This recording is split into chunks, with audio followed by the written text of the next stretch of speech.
दोस्तों नमस्कार। आज हम आपके सामने बात करेंगे अयोध्या रेप कांड की। अयोध्या का बलात्कार कांड जिसकी महीनों तक चर्चा होती रही, जिसमें मोइन खान नाम का एक व्यक्ति था, उसके खिलाफ बलात्कार का आरोप लगा था। और उसका जो एक नौकर हुआ करता था राजू, उस पर भी बलात्कार का आरोप लगा था। वो डीएनए की मांग की जा रही थी और डीएनए लिया गया मोइन खान का और राजू।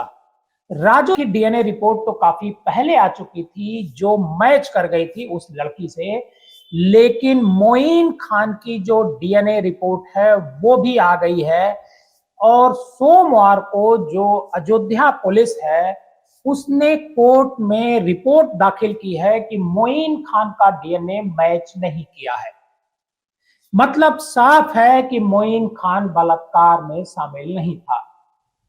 हालांकि वो जो महिला है, वो जो लड़की है, जो नाबालिग लड़की है, वो मोइन खान के साथ साथ राजू पर भी कई तरह के गंभीर आरोप लगा चुकी है। मोइन खान पर बलात्कार का जब आरोप लगा था तो इसको लेकर के पूरे देश में हंगामा हो गया था।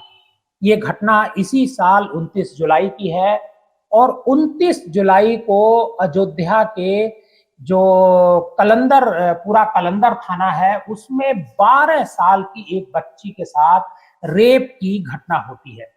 और कहा यह भी जाता है कि जो आरोपी होते हैं, जो बलात्कारी होते हैं, वो बच्ची का अश्लील वीडियो बना लेते हैं और लंबे समय तक उस बच्ची के साथ उसी वीडियो को दिखा करके उसके साथ घिनौनी हरकत करते हैं।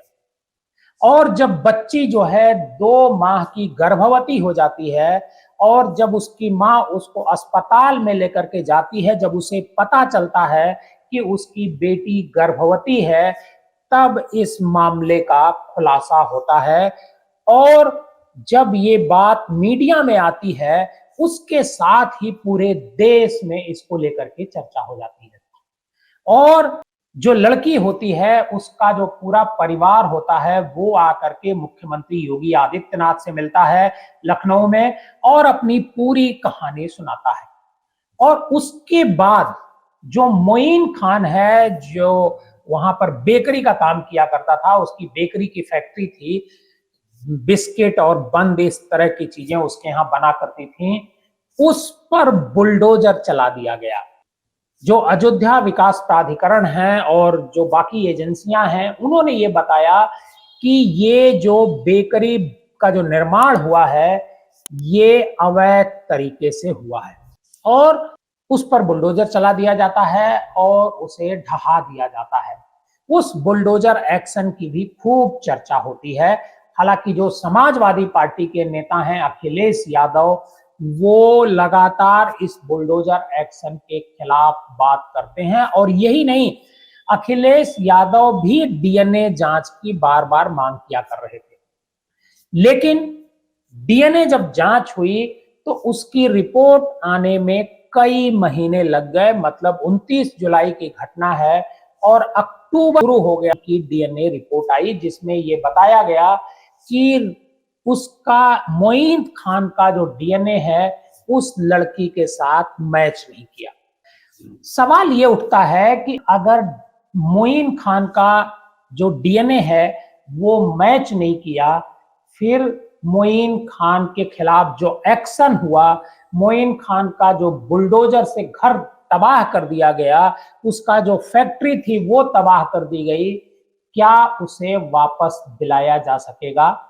ये एक बड़ा सवाल है और ये सवाल कोई भी कर सकता है।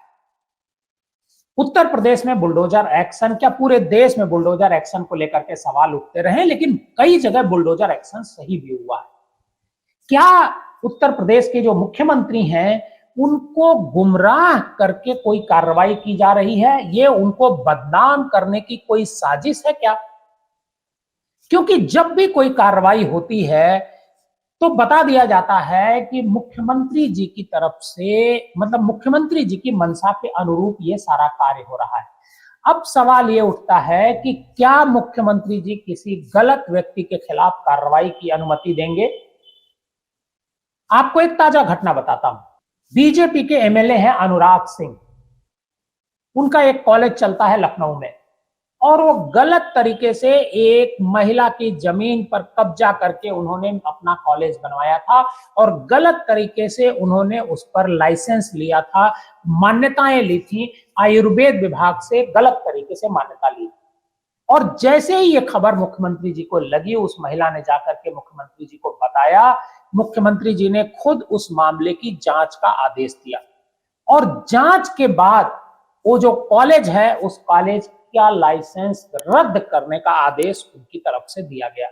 तो ये कैसे माना जाए कि मुख्यमंत्री जी मोईद खान अगर गलत नहीं था तो उसके खिलाफ एक्शन की मंजूरी देंगे, लेकिन जो अयोध्या की जो बीजेपी है, वो लोग, चूंकि अयोध्या में भारतीय जनता पार्टी चुनाव 2024 में हार गई, हालांकि लोकसभा क्षेत्र फैजाबाद है, लेकिन अयोध्या उसी के बीच आता है।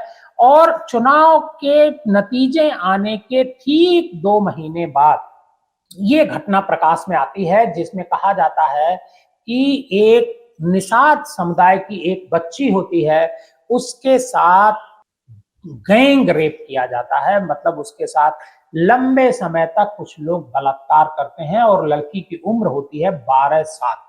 और इसका खुलासा तब होता है कि उस बच्ची के साथ बलात्कार हो रहा है जब वो बच्ची गर्भवती हो जाती है और उसकी मां अस्पताल में लेकर के बच्ची को जाती है और डॉक्टर उसकी चेकअप करते हैं और चेकअप करने के बाद बताते हैं कि ये बच्ची गर्भवती है।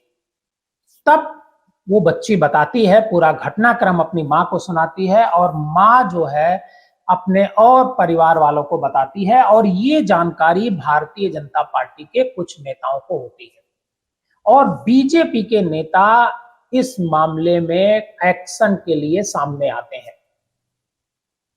जो राजू है वो मोईद खान का जो है नौकर है, उन्हीं के यहाँ काम करता है। हालांकि कहा तो ये भी जा रहा था कि मोईन खान का जो नौकर राज है उसके साथ इस बच्ची से काफी नजदीकियां थी, दोनों के बीच बहुत अच्छी बॉन्डिंग थी, एक दोस्ती का माहौल था। और इसी के तहत जब ये बच्चा उसके पेट में आ गया तब उसकी बच्ची ने अपनी इस बात का खुलासा किया, नहीं तो इससे पहले वो कोशिश यही कर रही थी इस मामले को छुपाने की। लेकिन पहले पुलिस राजू को पकड़ती है और राजू का बयान लेती है और राजू कहता है कि हाँ उस लड़की के साथ उसके ताल्लुक थे और राजू के खिलाफ पहले मुकदमा दर्ज होता है। लेकिन राजू का जो मालिक होता है मोईद खान, चूंकि वो मुस्लिम था, जैसे ही बीजेपी नेताओं को पता चलता है कि वो भी उसका मालिक है और उसके जानकारी में ये था, एक तरीके का एक ऐसा माहौल बनाया जाता है कि मोईद खान भी बलात्कार उस लड़की के साथ करता है।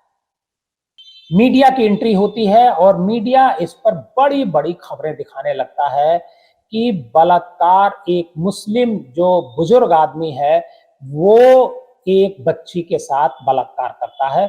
उसका मुकदमा दर्ज होता है और उसी दिन मोईद खान की गिरफ्तारी हो जाती है।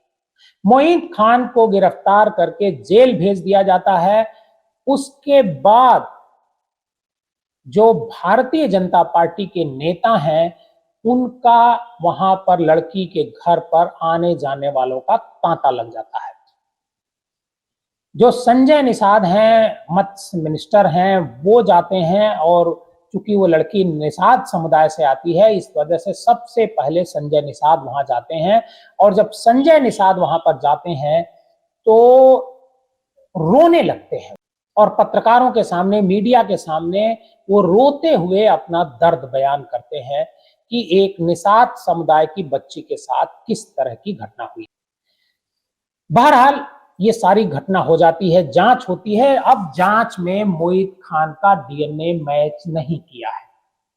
तो बड़ा सवाल यही है कि मोईद खान जो है उस पर जो आरोप लगाए गए हैं उनका क्या होगा। कहा तो यह जा रहा है कि चूंकि बलात्कार के केस में, यौन शोषण के केस में लड़की का बयान ही काफी होता है। और लड़की चूंकि ये बयान कोर्ट में दे चुकी है, मजिस्ट्रेट के सामने दे चुकी है कि मोइन खान भी उसके साथ बलात्कार किया करते थे, इस वजह से मोइन खान की मुश्किलें अभी फिलहाल इस डीएनए रिपोर्ट आने के बाद कम होती नजर नहीं आ रही है।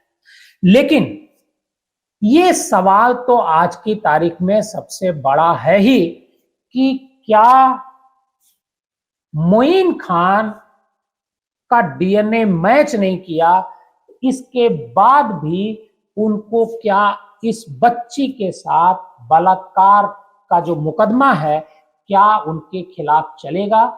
क्या महज लड़की का जो बयान है, हालांकि कानून यही कहता है कि लड़की अगर बयान दे देती है तो ही मान लिया जाएगा कि उसके साथ कंसर्निंग पर्सन ने बलात्कार किया है, उसका यौन शोषण किया है। लेकिन आज ये खबर जो मीडिया है उसमें उस तरीके से नहीं छाई हुई है जिस तरीके से बलात्कार की घटना के बाद ये पूरी रिपोर्ट जो है अखबारों और टेलीविजन में नंबर 1 पर चला करती थी। इस पर लंबी लंबी डिबेट कई चैनलों पर मैंने देखी।